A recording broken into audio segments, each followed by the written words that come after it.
Little Red Riding Hood by Charles Perrault. Once upon a time, there lived in a certain village a little country girl, the prettiest creature who was ever seen. Her mother was excessively fond of her, and her grandmother doted on her still more. This good woman had a little red riding hood made for her. It suited the girl so extremely well that everybody called her Little Red Riding Hood. One day her mother, having made some cakes, said to her, "Go, my dear, and see how your grandmother is doing, for I hear she has been very ill. Take her a cake and this little pot of butter." Little Red Riding Hood set out immediately to go to her grandmother, who lived in another village. As she was going through the wood, she met with a wolf, who had a very great mind to eat her up, but he dared not, because of some woodcutters working nearby in the forest. He asked her where she was going. The poor child, who did not know that it was dangerous to stay and talk to a wolf, said to him, "I am going to see my grandmother and carry her a cake and a little pot of butter from my mother." "Does she live far off?" said the wolf. "Oh, I say," answered Little Red Riding Hood, "it is beyond that mill you see there, at the first house in the village." "Well," said the wolf, "and I'll go and see her too. I'll go this way, and you go that, and we shall see who will be there first." The wolf ran as fast as he could, taking the shortest path, and the little girl took a roundabout way, entertaining herself by gathering nuts, running after butterflies, and gathering bouquets of little flowers. It was not long before the wolf arrived at the old woman's house. He knocked at the door, tap, tap. "Who's there?" "Your grandchild, Little Red Riding Hood," replied the wolf, counterfeiting her voice, "who has brought you a cake and a little pot of butter sent you by mother." The good grandmother, who was in bed because she was somewhat ill, cried out, "Pull the bobbin, and the latch will go up."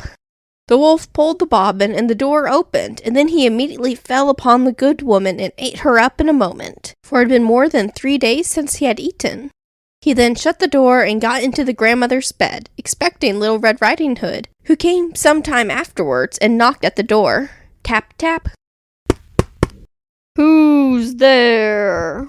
Little Red Riding Hood, hearing the big voice of the wolf, was at first afraid, but believing her grandmother had a cold and was hoarse, answered, "It is your grandchild, Little Red Riding Hood, who has brought you a cake and a little pot of butter mother sends you."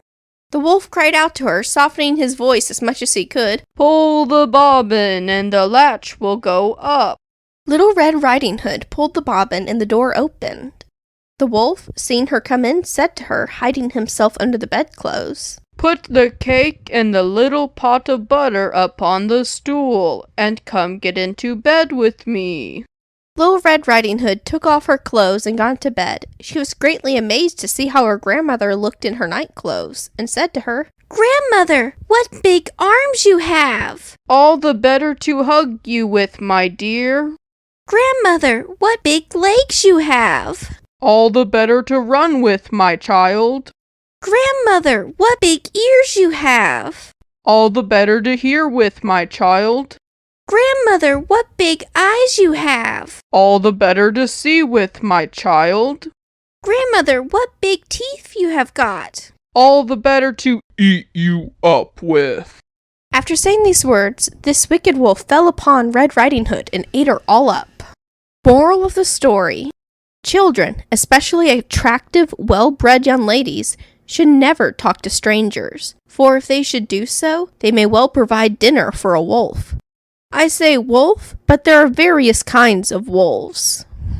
There are also those who are charming, quiet, polite, unassuming, complacent, and sweet, who pursue young women at home and in the streets. And unfortunately, it is these gentle wolves who are the most dangerous ones of all.